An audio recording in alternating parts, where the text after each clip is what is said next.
Bienvenidos y bienvenidas a una emisión más de El Derecho a Disentir, el programa de Justicia TV en el cual analizamos algunas de las sentencias más relevantes de la Suprema Corte de Justicia de la Nación, en compañía de estudiantes de diversas carreras y universidades. El día de hoy vamos a platicar sobre el principio de igualdad entre cónyuges. Para platicar sobre este tema nos acompañan Brenda Alcántara, de Derecho del ITAM, Isae Mendoza, de Ciencia Política de la UAM, Mayagüe León, de Trabajo Social de la UNAM, Mayra Martínez, de Ciencia Política del ITAM. Yo soy Jimena Jiménez, comenzamos.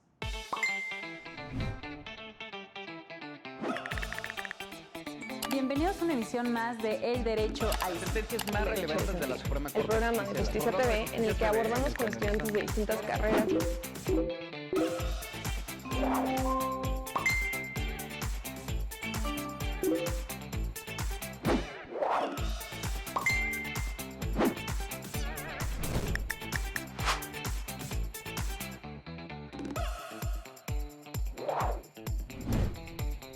Una pareja contrajo matrimonio bajo el régimen de separación de bienes. Posteriormente, el hombre demandó el divorcio y la mujer el pago de una pensión alimenticia. Así, ante el Tribunal de Apelación se determinó que la mujer no acreditó la situación de vulnerabilidad y el estado de necesidad que ameritara una pensión, por lo cual presentó 3 amparos directos subsecuentes que no le fueron favorables. En todo se planteó la inconstitucionalidad del artículo 162 del Código Civil de Veracruz por no prever el pago de pensión compensatoria sobre bienes adquiridos en el matrimonio, aún bajo el régimen de separación de bienes. Finalmente, el asunto llega a la Suprema Corte mediante un recurso de revisión de amparo directo, en donde se estudió la constitucionalidad del artículo 162 señalado y también la ausencia de regulación de la pensión compensatoria en Veracruz. Hola, bienvenidas a todas ustedes.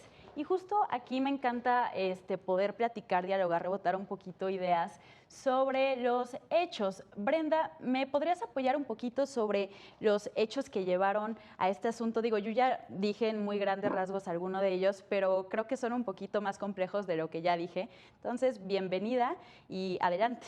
Muchas gracias, Jimé. Sí, claro que sí. Pues bueno, tal como lo mencionaste, voy a empezar diciendo que los hechos fueron sacados de la sentencia del Tribunal Colegiado, que es como lo dice la sentencia, entonces tal es así como se narra, ¿no? En primer lugar, se argumenta que el señor N y la señora N contraen matrimonio bajo un régimen de separación de bienes. Esto en el estado de Poza Rica, Veracruz, entonces es importante decirlo porque más adelante justo es la legislación, bueno, un artículo de la legislación que se impugna. Esto fue en el año 998 y ellos tienen una hija. Posteriormente es hasta agosto de 2019 cuando la señora reclama el pago de una pensión alimenticia del 80% porque, ella dice que se dedicaba preponderantemente al cuidado del hogar y que el señor era un trabajador de Pemex. Luego de esto, el señor contesta y dice, ¿sabes qué? No tengo la capacidad económica para que te dé el porcentaje de la pensión, pero esto llega a la juez de primera instancia y ella dice, sí, se le va a otorgar una pensión del 35%. Esto lo divide en 20%, le corresponde a la señora N por dedicarse al hogar y el 15% a la hija. Después de esto, el señor demanda, todavía por vía ordinaria, que la disolución del vínculo matrimonial y efectivamente se dicta sentencia absolutoria hacia esto. Después vuelve a hacer otro juicio ordinario civil donde el señor demanda que se le cancele la pensión del 20% a la señora porque él argumenta que cuando se divorcian se extingue esta obligación de seguir proporcionando alimentos, ¿no? Y que en relación al 15% de la hija no va a tocar nada y bueno, no menciona nada respecto a esto. Después de dar una contestación sobre esto y la señora opone la excepción y argumenta que pues es improcedente esta cancelación y justo porque ella se dedicó al cuidado del hogar y que tenía el estado de necesidad en el que se encontraba en ese momento, ¿no? ¿Por qué? Porque él se dedicó a trabajar, él hizo patrimonio, él creció y ella se quedó en el cuidado con la niña.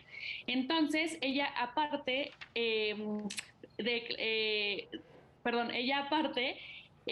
argumenta una pensión, una compensación del 50%, ¿no? A favor de su excónyuge.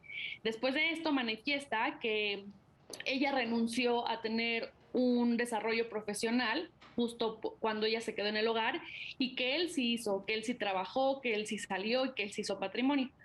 Después de esto, él contesta y él justo dice que no debe formar parte de esto porque ya se habían divorciado. Posterior a esto, la llega de nuevo al juez de primera instancia y la juez de Poza Rica declara la procedencia de la acción del divorcio, absuelve al señor del... Son hechos larguísimos justo.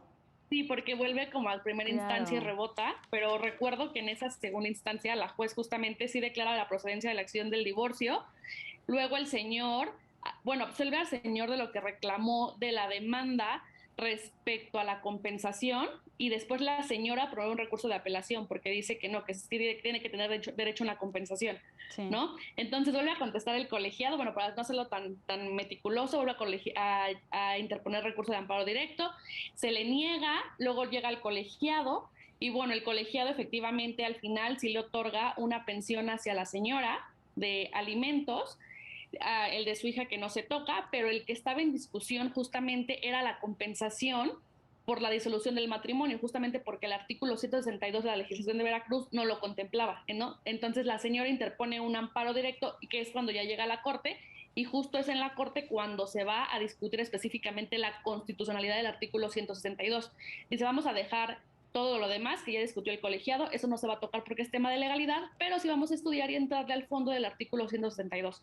Y bueno, a partir de ahí viene a hacer un argumento y un esquema de, empieza a hablar del tema de igualdad como principio, como derecho, y bueno, empieza a discutir un poco por qué si la señora tiene derecho a la compensación, a pesar de que no esté regulado expresamente en el Código Civil del Estado de Veracruz, no debe ser un parteaguas para que se le niegue, explica el tema de igualdad sustantiva, igualdad formal, explica por qué sí tiene derecho y bueno, también hace un análisis con las sentencias de la Corte Interamericana, cita el artículo 17 de la Convención Americana y bueno, al final dice que se regrese al colegiado para que se pronuncie, para que se le dé la compensación y que especifiquen cuál es la cuantificación a esto.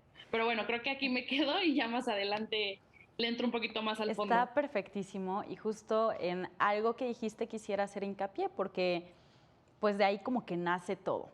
Ya para el tercer amparo, como bien escucharon que dijo Brenda, primero un amparo no resulta favorable, segundo amparo, o sea, sí resultaba favorable, pero no de la forma en el que la señora quería, ¿no? Que estaba reclamando justo al menos el 50% de los bienes que se adquirieron durante el matrimonio. Solo le estaban dando una compensación tomando en cuenta el sueldo del señor, pero están dejando los bienes fuera. ¿Por qué? Porque decían, es que ustedes se casaron en el régimen de separación de bienes.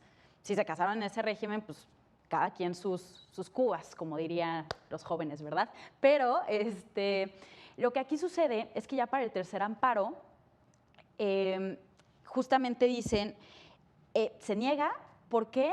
Porque se estaba reclamando la constitucionalidad del artículo 162, pero dicen las autoridades jurisdiccionales, oye, señora, con todo respeto, el artículo 62 no te fue aplicado. O sea, está reclamando la constitucionalidad de un artículo que ni te topa y tú tampoco topas. No se topan mutuamente porque no se te aplicó. Entonces no puedes reclamar esa constitucionalidad por ese simple hecho, formalidades de amparo, ¿no? Ya saben todas esas cosas abogadiles, pero simplemente como que las personas, o sea, debe de haber una acción y se debe juzgar con base en esa acción. O sea, tú reclamas algo y se tiene que resolver sobre ese algo. Es muy raro que se resuelva sobre algo que no se te aplicó. Ya, o sea, bueno, esas cosas jurisdiccionales explicadas en palabras un poco más simples. Pero bueno, una vez ya tomando en consideración todo eso, pues me voy con cada una de ustedes para saber cuál es su opinión sobre la sentencia. Yo tengo algunos piensos, pero los voy a decir a lo largo de todo el programa, porque hay algunas cosas que celebro, pero otras cosas que me generan un poquito de ruido. Pero pues bueno, primero quisiera saber cómo ustedes percibieron esta sentencia desde su área de expertise. Pues bueno, me voy primero contigo, Isai. ¿Qué te pareció la sentencia? Pues muy relevante para volver a esta conversación sobre el trabajo doméstico y la importancia que tienen para la sociedad, ¿no?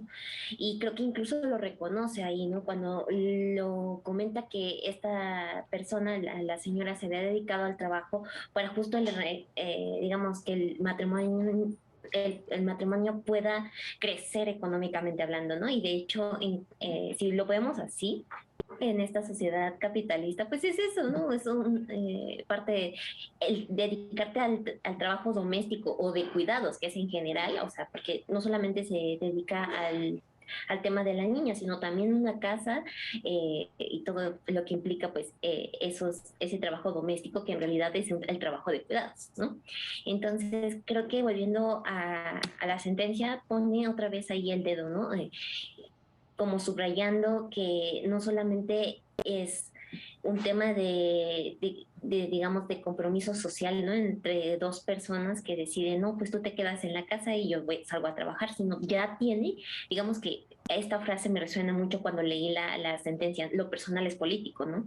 Porque desde una mirada digamos, de género, y que incluso también la sentencia hace estudia sobre eso, es la forma en la que las mujeres son vistas y cómo de alguna u otra manera se les obliga a aceptar esa posición dentro del matrimonio, ¿no? Y por tanto, entonces al momento de una separación, si ella no tuvo un crecimiento profesional, pues entonces evidentemente, digamos, eh, se hace necesario darle esta recompensación, ¿no? Entonces, yo creo que es una sentencia que también da de reconocer cosas invisibles como pues a veces, ¿no? Como es el trabajo de casa. ¿No? Entonces yo por el momento me quedaría con Me eso. encanta esta primera reflexión que creo que da para que podamos platicar y rebotar ideas durante todo el programa, pero voy a detenerme ahorita nada más en dos cuestiones que se me vinieron a la mente escuchando tu participación, Isai.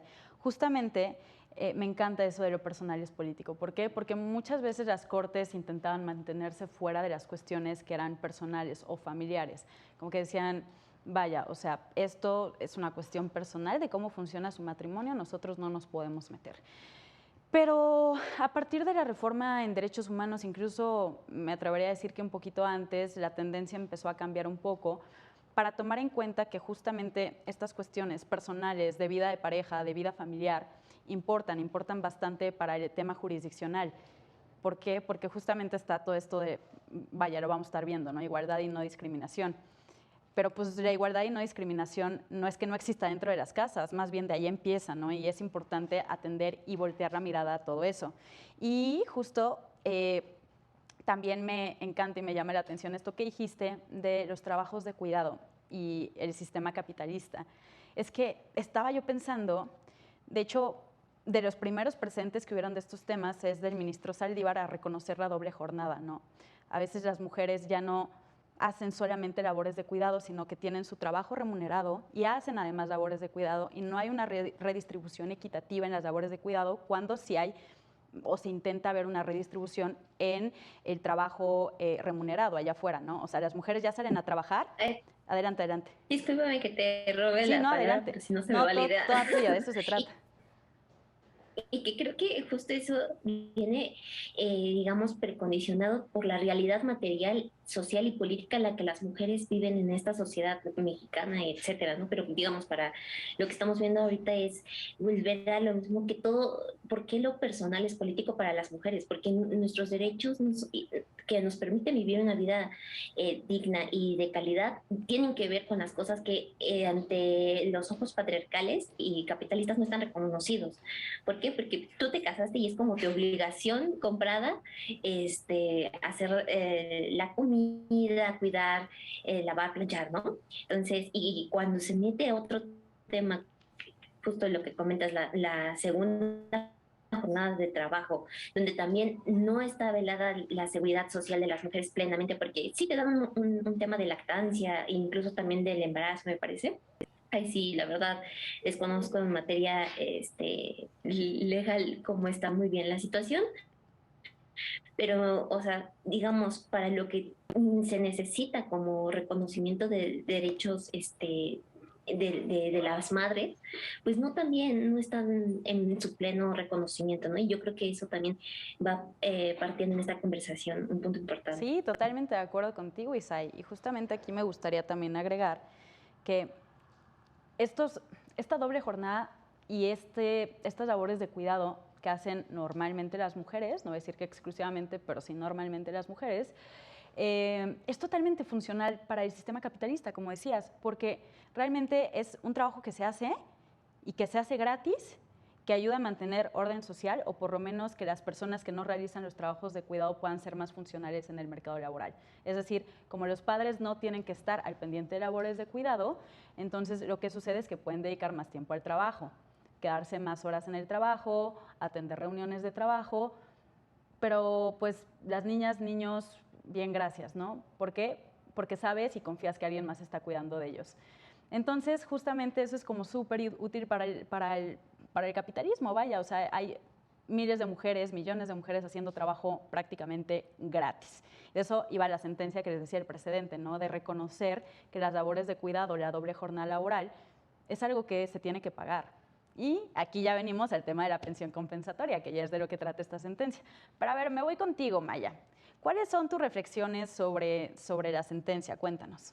Ya, nada más ahorita que dijiste esto de, bueno, que dijeron las dos, me acordé como, o sea, de Marx, que habla de que el obrero es el explotado justamente en el capitalismo, pero el feminismo socialista, estoy casi segura, la verdad no recuerdo quién, pero se enfoca en eso, ¿no? Decir, o sea, sí, el obrero es explotado, pero las mujeres del obrero es más explotada que el obrero, y que es algo que no analizó Marx en ese momento, ¿no? Porque, pues obviamente, social, patriarcal de ese momento y pues obviamente no era algo que le importara, pero es algo que se destaca, ¿no? O sea, que las mujeres no son ni siquiera, o sea, de por sí es algo que pasó, ¿cuándo escribió ese güey? Perdón, el señor escribió eso hace 1800, no sé, 1800 algo, pero todavía sigue existiendo ese pensamiento, ¿no? De que las mujeres como, o sea, el hecho del trabajo de las mujeres como que no importa, a menos que sea un trabajo que le dé dinero a alguien, pues, ¿no? O sea, un trabajo remunerado.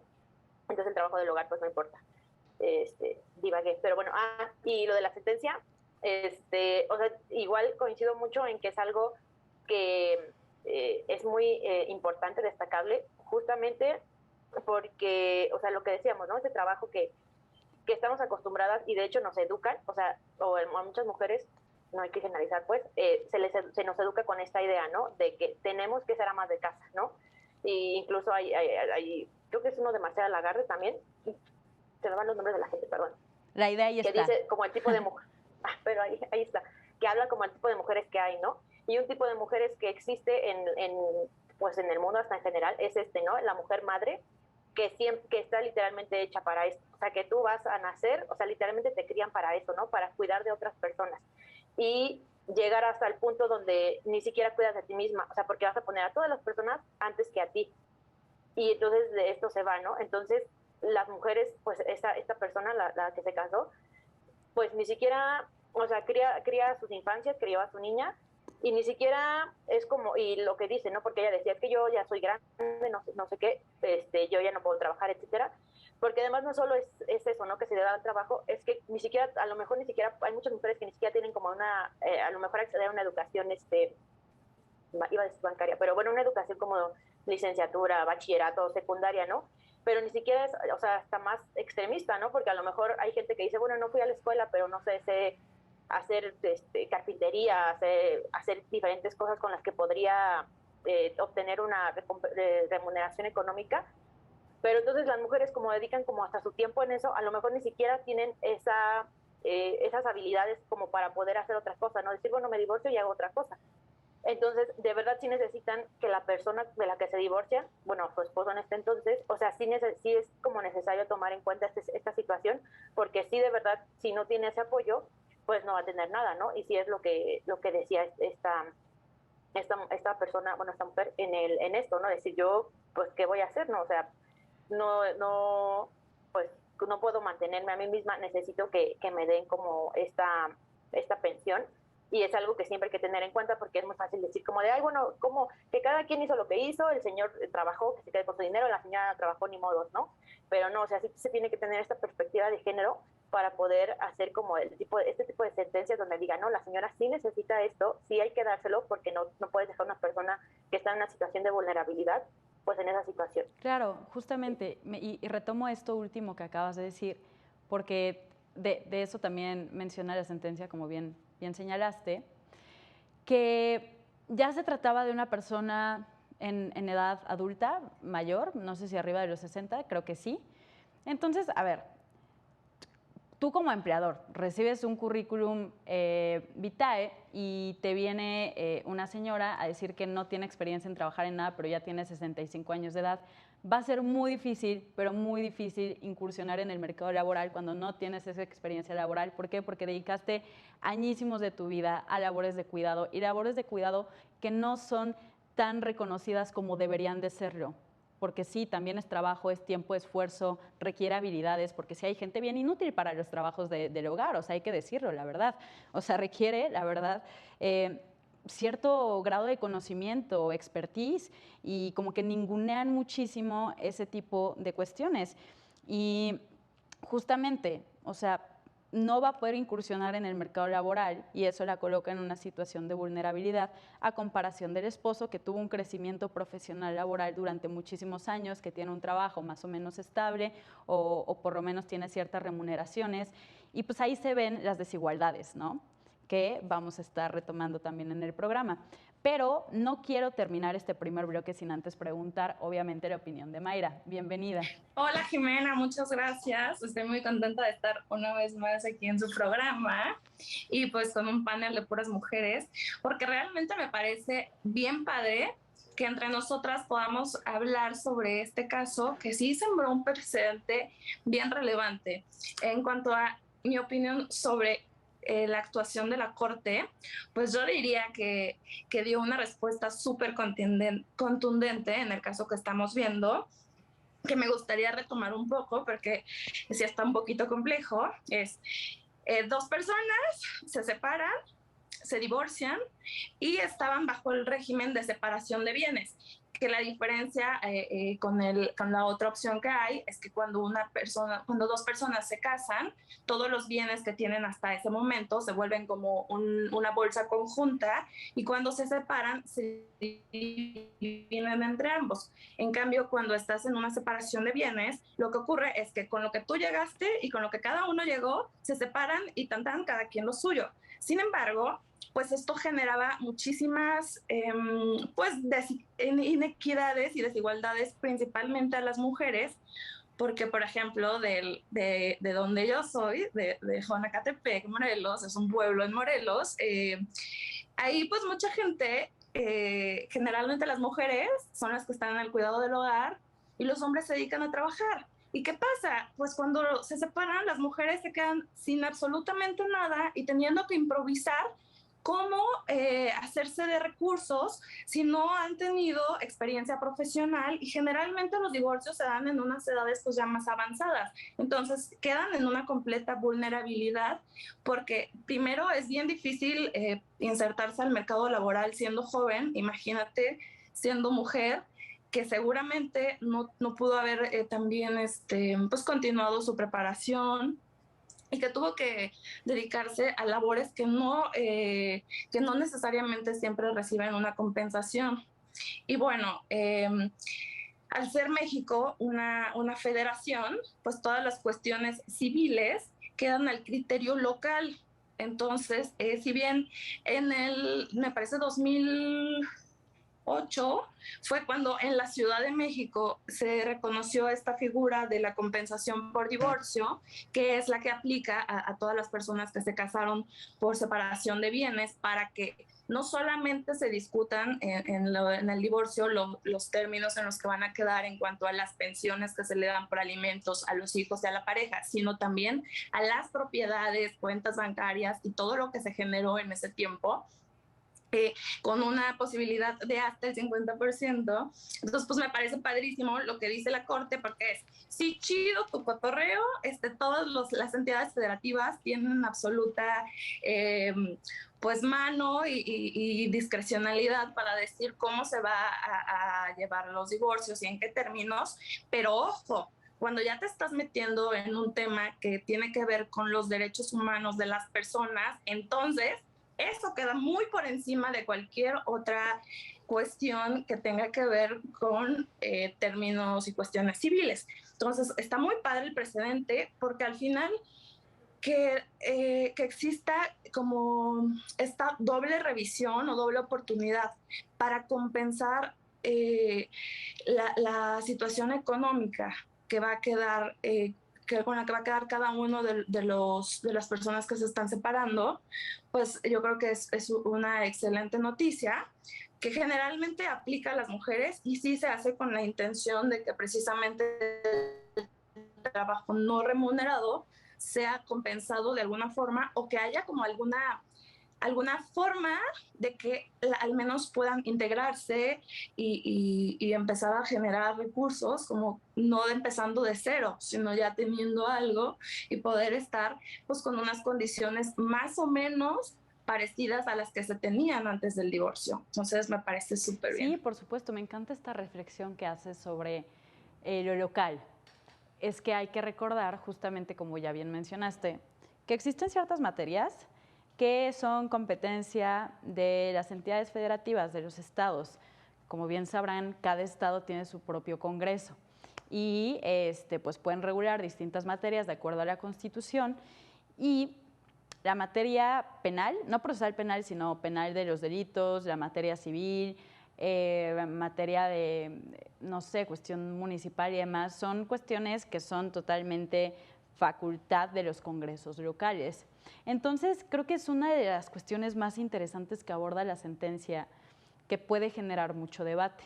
Es hasta dónde puedes meterte o decir o no decir qué es lo que le faltó hacer al Congreso local.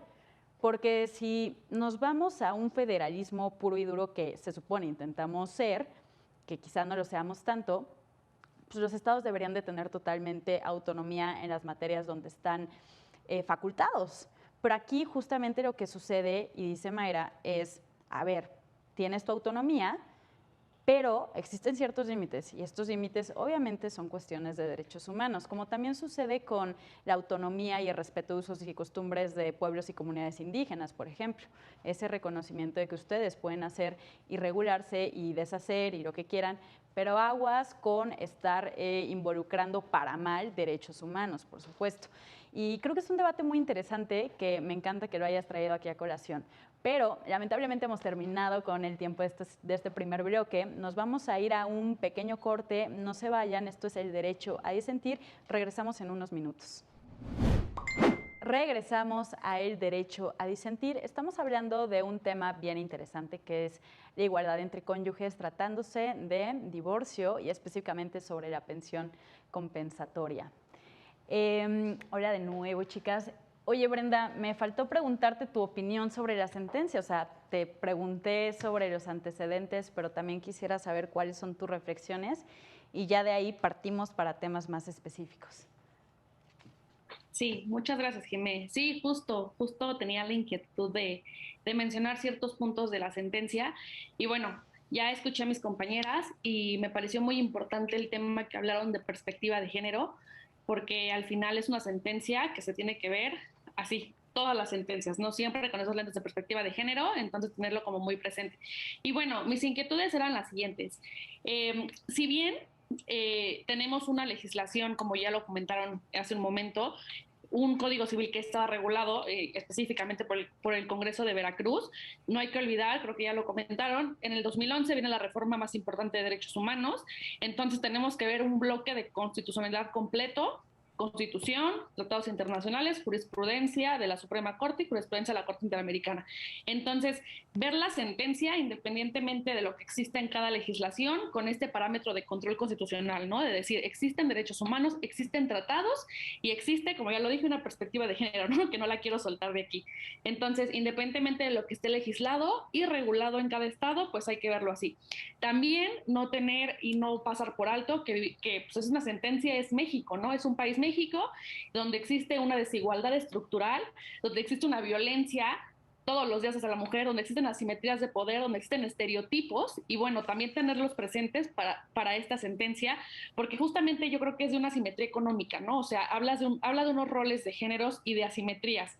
El hecho de decir, la mujer que se dedicó preponderantemente al hogar y cuidado de los hijos, ya estamos hablando estereotipo y rol de género. ¿Por qué? Porque pues la mujer se dedica preponderantemente al hogar, se dedica al cuidado, se dedica a los niños, se dedica a la comida, a la escuela, entonces también no pasar por alto esto y verlo con esta luz de que existe, ¿no? Y de que en México se vive todo el tiempo y existe un porcentaje indiscriminado del tipo de personas que se dedican a esta doble jornada y al cuidado del hogar.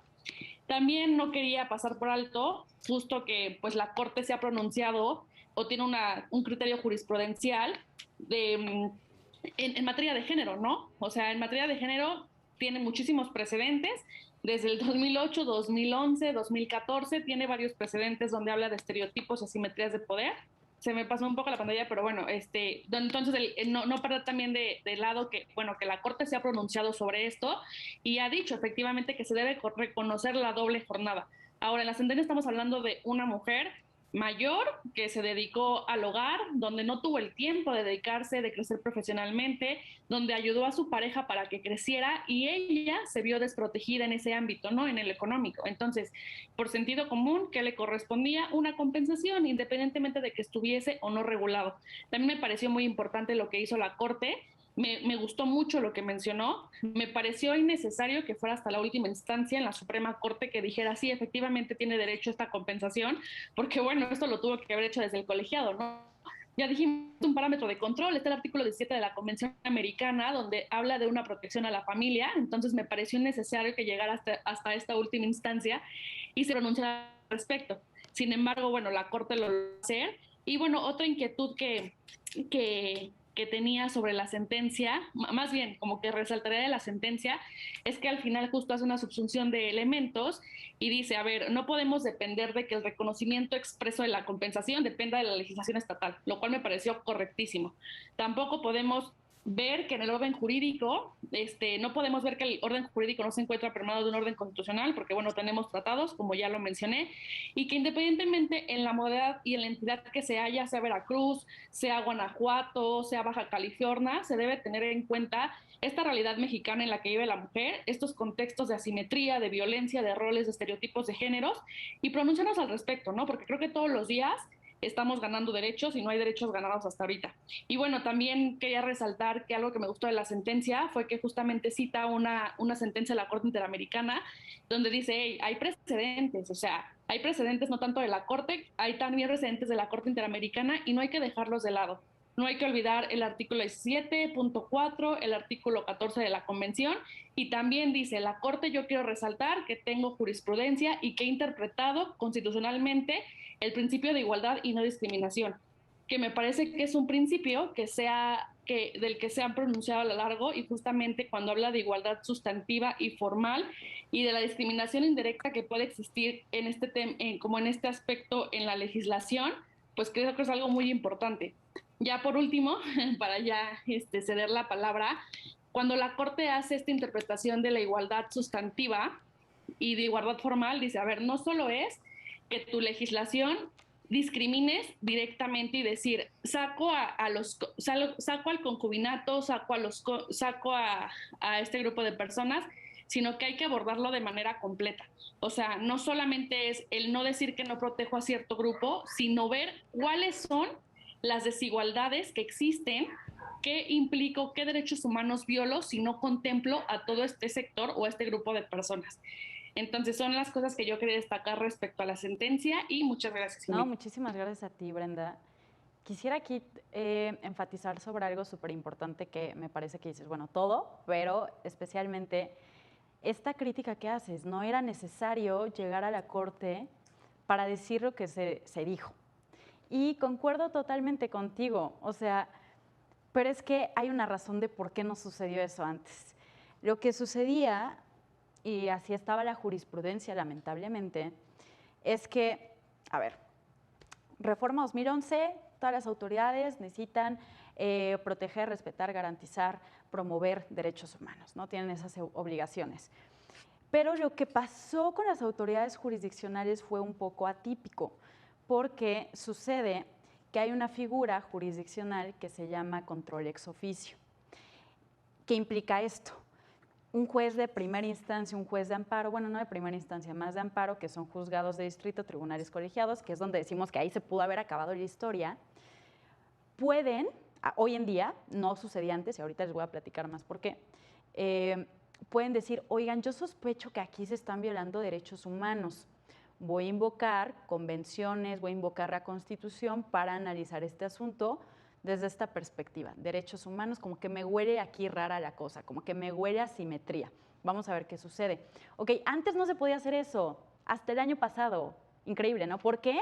Porque había una jurisprudencia de la Corte, que ya se interrumpió afortunadamente, que decía que en los tribunales de amparo, excepto en la Corte, solamente podrían hacer este control de convencionalidad ex oficio cuando se tratara de la ley de amparo, porque era la cuestión procesal que les tocaba checar, no de derechos humanos. Qué ilógico, ¿no? Bueno, ya saben, esto fue una tontería jurisdiccional que estuvo viva durante muchísimos años. Afortunadamente la Corte a finales del año pasado, apenas a finales del año pasado, enmendó esto diciendo todos los tribunales pueden hacer control convencional de convencionalidad ex oficio.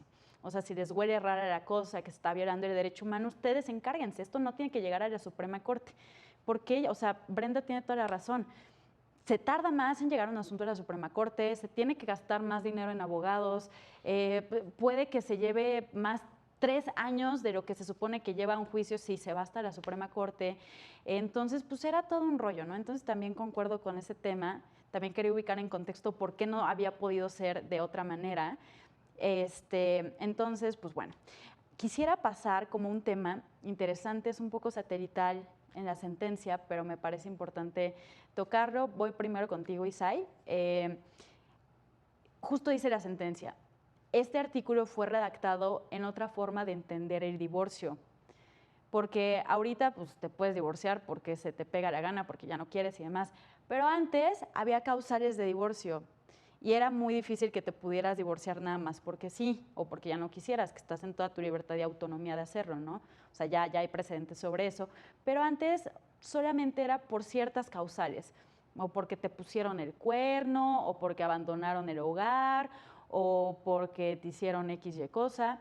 Entonces lo que sucede es que aquí antes, y es una opinión que quiero preguntarte, antes se veía el divorcio de que hay un cónyuge culpable y otro inocente, alguien que tuvo la culpa de que no funcionara y otra persona que fue víctima de toda esta situación. Entonces el cónyuge culpable es el que tenía que dar pues esta compensación porque fue él o la malvada de la historia y pues así se entendía el tema del matrimonio y del divorcio. ¿Pero qué piensas sobre esto? Creo que el hecho de poner a alguien como culpable o inocente cuando no hay unas condiciones de violencia o etcétera, porque creo que ahí tendremos que hacer como también la reflexión de que en caso, no es lo mismo que te divorcies por el simple hecho de que ya la relación se agotó, a que te divorcies porque tengas un contexto de violencia intrafamiliar, etcétera, ¿no? Psicológica, sexual, cualquiera que sea en sus formas la violencia. Pero yo creo que es muy desgastante poner esas categorías, ¿no? Porque cuando se da en el mejor de los casos, digamos, la separación, cuando ya están de mutuo acuerdo, pues creo que se ve algo como, bueno, que podría perjudicar la salud mental, ¿no? En el sentido de que, pues, aparte de que todo el proceso es demasiado tedioso, Claro. por lo menos por lo que he visto ahorita en la sentencia, que fue un ir y venir, además de, digamos, que se estaba tratando de alguna manera de luchar por su recompensación económica. Entonces creo que el colocar estos dos podría, digamos, estoy yo sin conocimiento jurídico, diría que podría ser un poco difícil para cuando están de mutuo acuerdo, pero que digamos que también sirve mucho cuando hay, bueno, más bien no es que sirva, sino más bien señala como a quién es el responsable de que, digamos, haya como provocado estas condiciones, ¿no? De, digamos, de Y violencia y todo justo eso. aquí hay un tema bien interesante del artículo impugnado que mencionaba que cuando era divorcio por mutuo acuerdo no había derecho a pensión. O sea, si tú estás de acuerdo en divorciarte, nos importa muy poco, si no es que nada, que te hayas dedicado a las labores del hogar. ¿Por qué? Porque tú quisiste divorciarte. Fue tu problema, es tu culpa, tú manéjalo como sea. Y creo que es preocupante, ¿no? O sea, imagínate que, aparte de dedicarte a las labores del hogar durante muchísimos años y que estés harta de esa situación en algún momento y digas, quiero divorciarme, y te terminen diciendo como, no porque tú quisiste. Que, o sea, no tiene lógica, pero pues vaya, o sea, finalmente eran leyes hechas por y para hombres, como fue durante muchísimo tiempo con las legislaciones, o sea, tenían una noción bien distinta a cómo es la realidad de cuidado de las mujeres, pero pues me voy con la misma interrogante para Mayagüel. Desde tu área de expertise, que es trabajo social, o sea, ¿cómo se ven estas limitantes a ejercer tu derecho a divorciarte? Aparte que son como, era una lista en los códigos civiles como de 5 o 6 causales y como que muy específicas, y si no cumplías esas causales tal y como estaban en la legislación civil, no te divorcias. Bueno, sí, pero te va a costar más trabajo, ¿no? Y va a ser un proceso más largo y más tedioso. ¿Qué opinas de todo esto? Pues ahí, o sea, voy a agarrar tu último comentario que dijiste, porque justo es esta parte, ¿no? O sea, y pensamos hace muchos años cuando la gente no se divorciaba, o sea, las mujeres, por ejemplo, sufrían, o sea, no generalizar obviamente, pero en general siempre han sido las que sufren más violencia dentro de los hogares, ¿no? O sea, son a las que les pegan, a las que las maltratan, ¿no? Todo eso. Y no podían divorciarse, pues justamente por estas situaciones, ¿no? O sea, porque es muy fácil, era muy fácil a lo mejor decir, no, pues te divorcias, ¿no? Pero no solo estaba este castigo legal, literalmente, donde era como si te divorcias, pues no hay nada, sino que también está el castigo social, ¿no?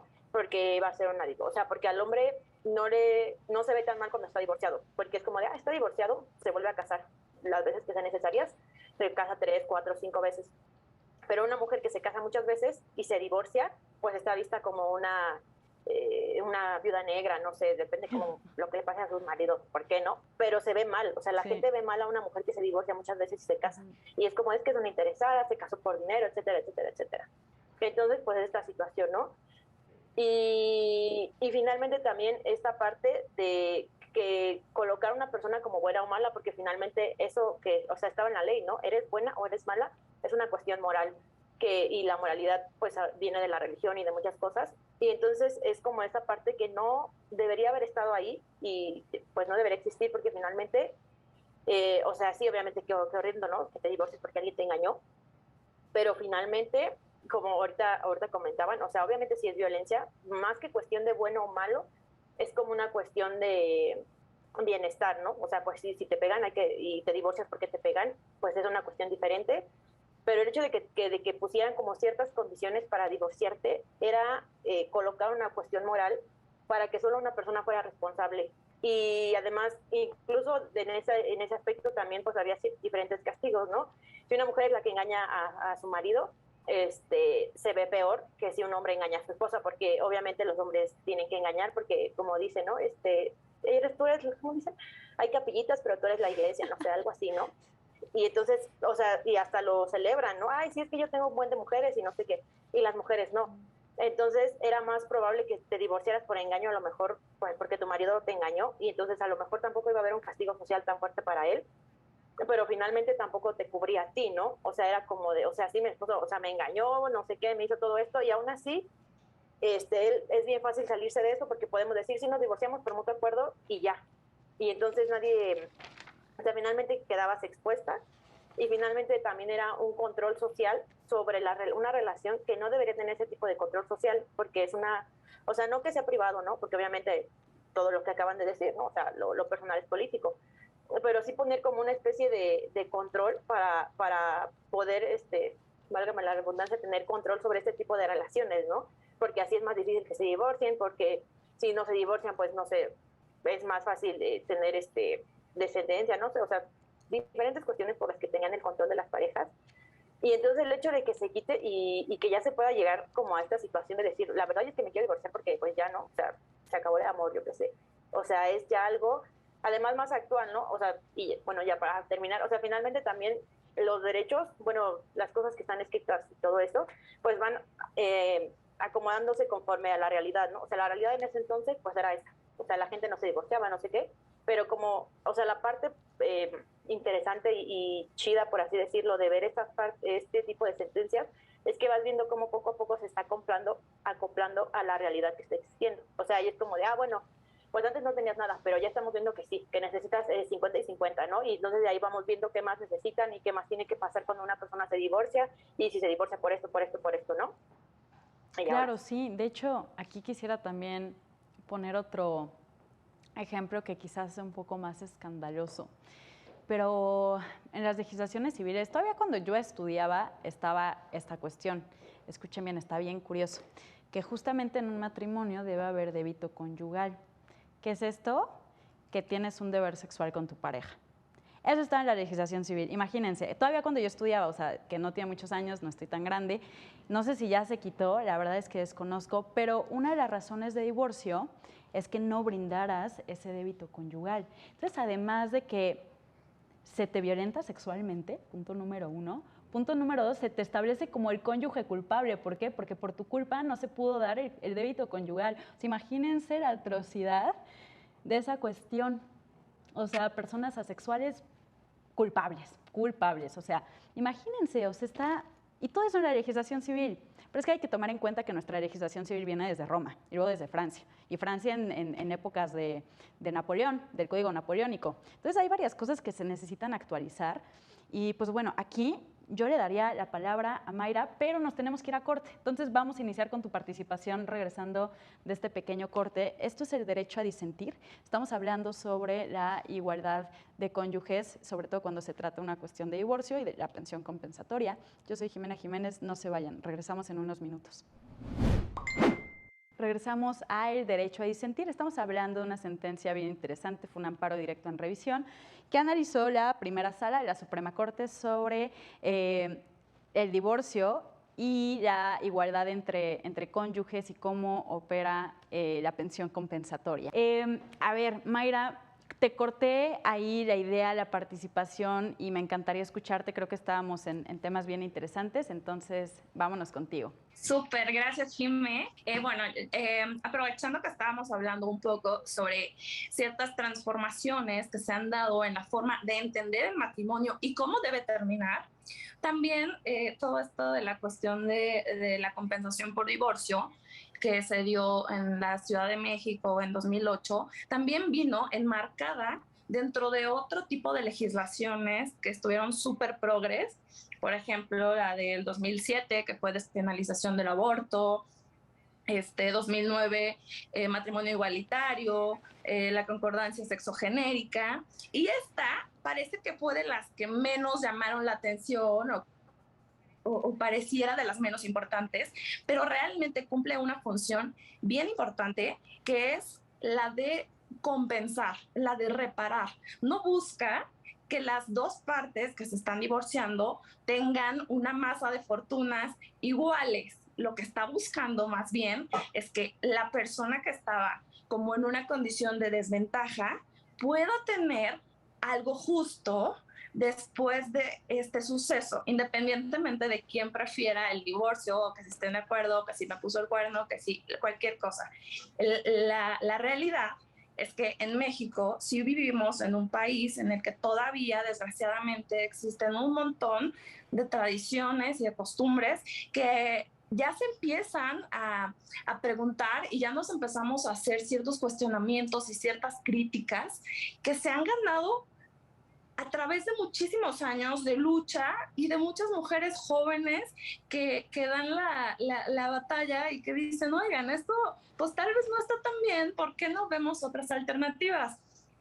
Y me parece increíble porque precisamente algo que tiene el poder de hacer la Suprema Corte es que en casos en los que dicen, a ver, a pesar de que el Código Civil diga tal cosa, eso no hace sentido, eso no es justo, eso no está bien y se tiene que corregir. Entonces, implementa medidas que si tal vez no estaban reconocidas en Veracruz, en la Ciudad de México sí se ha dado ese avance y dijeron, ok, entonces esto tiene que disfrutarlo, este derecho lo tiene que disfrutar cualquier persona que haya ejercido un trabajo no remunerado durante muchísimos años por ese trabajo que se benefició pues el matrimonio en conjunto y no solo el matrimonio, ¿no? También las familias ya extendidas y que generan otro tipo de, ¿cómo decirlo? Pues de externalidades que favorecen al caso particular, pero también a la sociedad en su conjunto, y hay que seguir apostando porque sucedan transformaciones que puedan mejorarnos como sociedad, pero también que respondan a la situación que se vive, a la actualidad, a lo que es, porque a veces como que hay un cierto desfase entre lo que dice la norma y la situación que está viviéndose. Entonces, pues me da mucho gusto que hayan transformaciones así. Y bueno, ahorita te gustaría comentar algunas otras cosillas, pero pues termino mi intervención de este bloque. Va, perfecto. Justamente me encanta esta reflexión porque en algún punto lo retoma la sentencia. Dice, a ver, debe haber igualdad entre las personas en general, pero aquí estamos hablando de cónyuges y hablando de cónyuges, lo que establece, creo que era un acierto que está en la legislación, pero ya no me acuerdo si es como está actualmente o como estaba en el pasado, pero justamente decía, debe haber esta igualdad entre cónyuges independientemente de qué es lo que aporten ellos, o sea, económicamente hablando, sino que siempre debe haber igualdad entre ellos dentro del matrimonio y pues esto se debe ver reflejado también en el divorcio. Pues es como ya tiene todo el sentido del mundo la pensión compensatoria. Pero a ver, vámonos con unas preguntas un poco polémicas. Me voy primero con la medio legaloide y va para Brenda.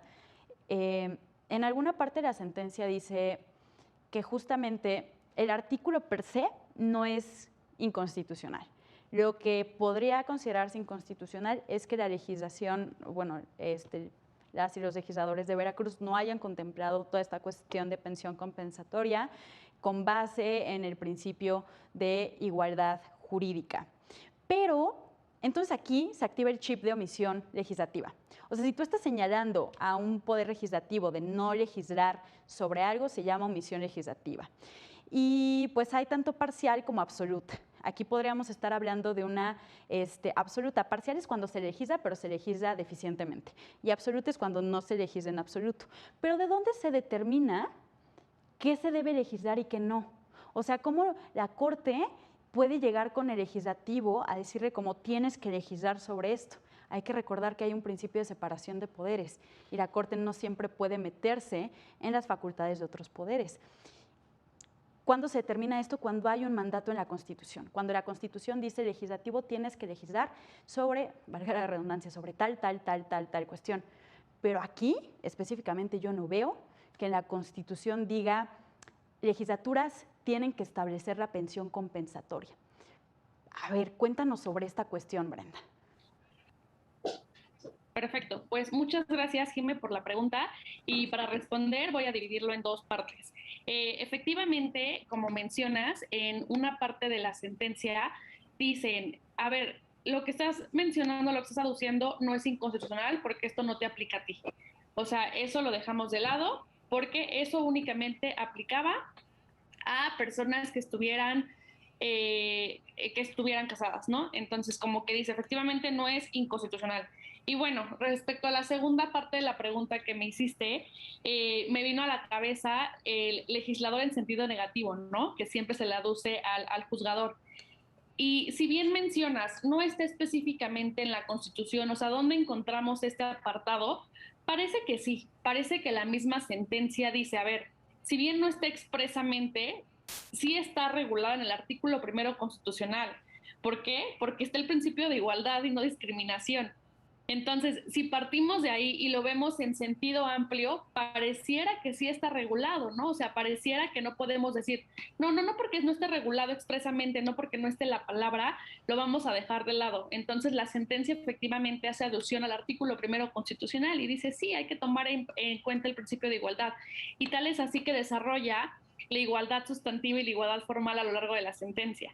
Y bueno, haciendo un poco hincapié y siguiendo con esta pregunta, creo que el meollo del asunto es justamente por el concepto del trabajo que ha persistido históricamente. ¿Por qué? Porque se relaciona justamente con el tema de riqueza, de dinero, de tenerlo aquí.